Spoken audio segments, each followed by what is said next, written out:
to CRE Fast 5. I'm Carly Iacono, and tonight we are talking about returns.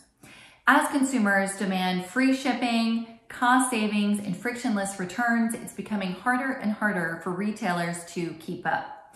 So I want to share with you tonight what returns look like by the numbers and a few strategies that retailers, both big and small, are implementing to try to stay ahead of the curve. First, in 2020, returns accounted for 10.6% of overall retail sales, which equates to roughly $428 billion. Now, of that, the returns that accounted for from e-commerce were double the year before. Not a huge surprise, but if you hit pause here for a minute, it's worth noting that e-commerce in 2020 only accounted for 14% of overall retail sales. So 86% of retail sales are still being done in bricks and mortar stores, even during COVID. Amazing statistic. All right, moving back to returns. Of the returns that were processed, they assume that about 5.6% are fraudulent. Again, thankfully, it's not a bigger number, but certainly something that the retailers are going to continue to use data and artificial intelligence to try to crack down on.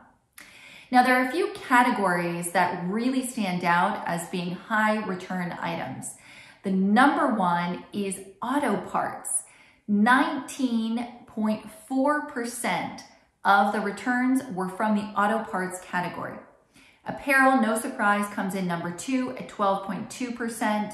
Home items, 11.5%, and housewares, 11.5% as well. So those are really your top categories that any retailer needs to focus on: how to maybe better present their products, how to match it to consumer demand, how to provide more detail on the front end to limit the returns in the first place. Now, overall, returns account for 20 to 65% of cost of goods sold. That is a very wide range, but the key takeaway here is that it's extremely expensive for a retailer to take back a good, process it, and then ship it back out to a new consumer. So there are three new strategies that retailers are trying to get around this problem. The first that you might have seen in the news lately is the just keep it model. Walmart, Amazon, Target, Art.com, Chewy, these are all retailers I'm familiar with that have tried this strategy. And what it is, basically you go to return an item and instead of giving you a shipping label, the retailer says, just keep it. Sorry, what didn't work out. You can donate it, give it away, whatever you want to do. You don't need to ship it back. So this works great on smaller priced items, as you might expect, where the shipping is actually more than the item cost. However, Art.com, I can tell you from personal experience, does this for larger priced items as well. And I assume that's because the shipping is very expensive, and also the likelihood that this glass item returns in one piece is even lower the more times you ship it. So there's a risk-benefit analysis there as well. Now, as this gets out as sort of the new return mantra, you would think there would be more and more abuse of the system.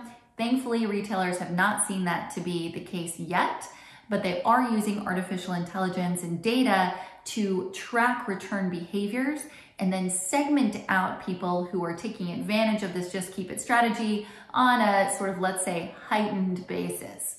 If you're a smaller retailer and you don't have access to that sort of data, often you can just look at the shipping addresses to see the repeat consumers who are buying the lower priced items and hopefully put a stop to it in that way. So just keep it. New, interesting thing to see how prevalent it becomes. The second idea is the ship to a charity. So I'm not sure if anyone has put this into place yet, but I've heard it being talked about, where you go to return an item as a consumer and the shipping label actually comes out and is Goodwill or another charity. This has interesting tax implications potentially for the retailer because it could be a write-off. Now, again, I'm not a CPA, but I could see this being a strategy where they can recoup some of that loss and use it for tax benefits as a charitable write-off. Now, again, it's going to be a lot of analytics to see what makes more sense, the cost of shipping or the benefit of donating the item, getting goodwill with your consumer, and potentially some tax savings. So that's number 2. The third strategy being implemented is the third-party return services. There are 3 companies that I'm familiar with that are doing this right now, and they are Newmine, Happy Returns, and Returnly. All 3 work similarly. It is a monthly fee based on the number of returns that a retailer does. Obviously, this is targeted towards the small and mid-sized companies who don't have their own extremely, let's say, built-out infrastructure. So what these 3 companies do, they provide a very nice interface for the consumer that is streamlined for the return process. They provide tracking, they provide return order placement at the point of return. So something would pop up and say, would you prefer this item? Or how about we exchange it immediately? And it's kind of a streamlined experience from the consumer shopping perspective. They also provide back-end data analytics that most small businesses, frankly, just don't have access to. So they can start seeing what items are being returned with regularity. Where are my problems and how do I better connect to my consumer so I don't have as many returns in the first place? Third, these 3 companies are partnering with the different shipping companies to improve the rates and also provide enhanced tracking and visibility into the return process.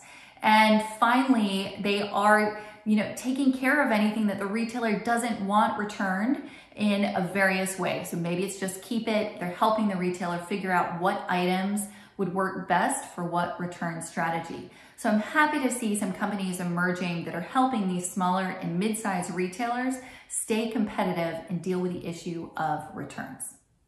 That was CRE Fast 5. I'm Carly Iacono. I look forward to seeing you again soon.